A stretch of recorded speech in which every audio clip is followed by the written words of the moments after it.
Earth signs, hi, this is the new moon in Pisces reading, and that's for Taurus, Virgo, and Capricorn.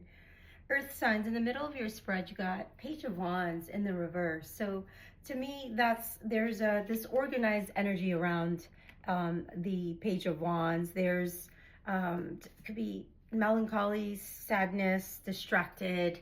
It could be someone that if this is not your energy, it could be someone like embodying that energy. They're like not putting in the enthusiasm that you are looking for within this partnership, connection, business partnership, passion projects, your lover, whatever this is, a sibling, a family member. Apply the energy to your situation. But I feel like you're kind of done smoothing over the cracks, right? Like you're starting to work on your repressed emotions and not keeping you at peace. With the Ace of Cups here in reverse, that's like emotional loss, blocked creativity, and you maybe letting go of the past by allowing those emotions and feelings to come up to the surface. Like you need more time to heal, and you haven't been able to do that in the environment that you're in, whether this is a work situation, a living situation. You know what this is to you, right? This is like a time to really let go because you're about to turn the corner. That's what I sense with this new moon in Pisces energy, or whenever you hear this message, because it's a timeless reading, really.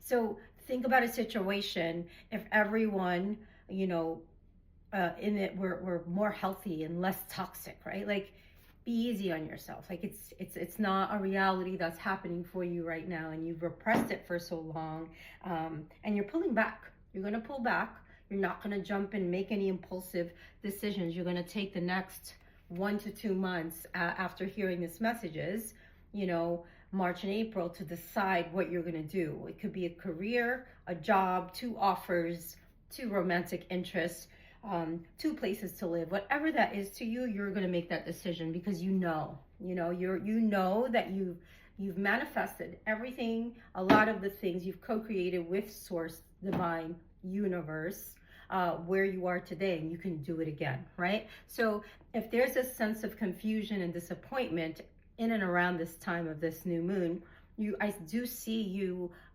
facing your fears, and that could have been holding you back, right? Like, and the situation is going to be healed. So there will be peace there, but allow that to happen in its organic sequence, right? Don't interfere with that, and surrender this. Once you surrender it to the divine, you're gonna avoid wearing that facade, that mask, right? So with prosperity lying ahead, you came up as the Empress, right? You could be, this can go for male or feminine energy. It's just an archetype. It's just an energy.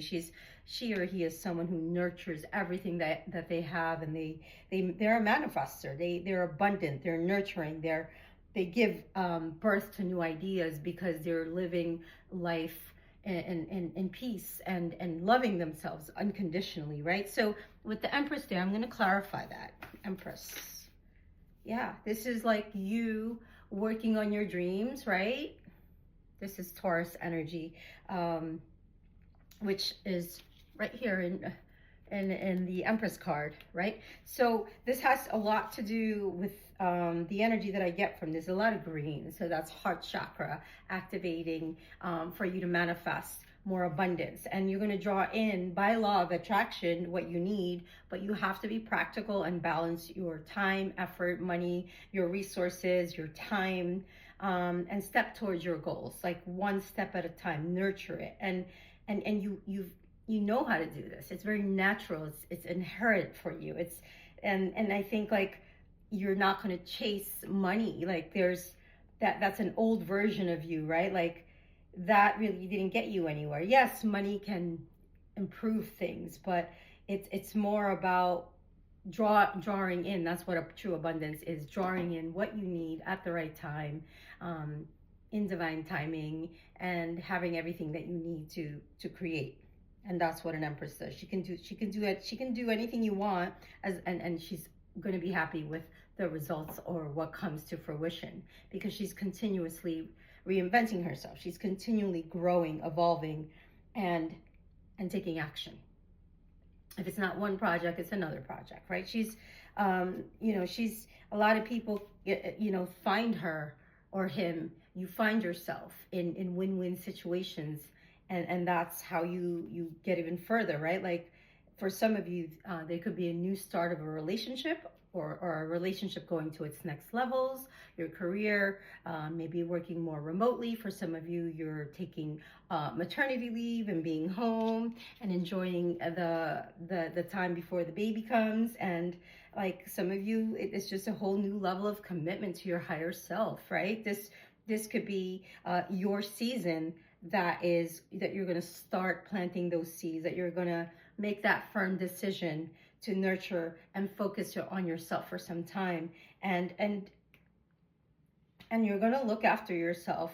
And some of you could be having great makeovers during this time in Pisces, on new moon. Like there's a lot of balancing spirituality and practicality, right? That's the full moon in Pisces card just came out right there. It's time to like really make more effort towards their goals in a very realistic way. That's what this full moon in Pisces, I feel energy is going to do for a lot of us. And what else I get from this is, you know, if you've been acting like a martyr, you're going to drop that, right? You're going to drop that act for everyone else's sake. Like you're a super romantic, but you're also super realistic, right? And you're going to follow your intuition moving forward here.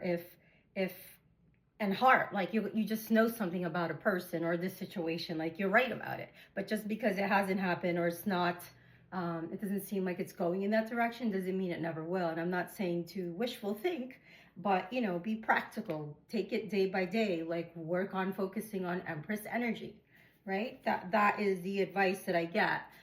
Let's pull, oh, at the bottom of your deck, you also got Judgment, right? Bottom of the deck, Judgment in the upright. That's amazing, because that's a rebirth. That is your inner calling, you hearing the call and getting on that new phase of life, this new cycle. This is redemption. This is you being on the same page with your loved ones, where before you weren't able to, because they were seeing you as careless, reckless, depressed, or however else they were seeing you. It's just, now there is mercy. Now there is everyone, okay, we you know, there's forgiveness in this, and that's a beautiful energy. It's very healing at the same time. So I've been channeling a lot of, and uploading and downloading some messages over the past 2 months, and I'm going to pull you guys one and see what comes up. This has been in the works for the past 2 months. I'm going to keep going with it. I'm going to pull that one out. Okay.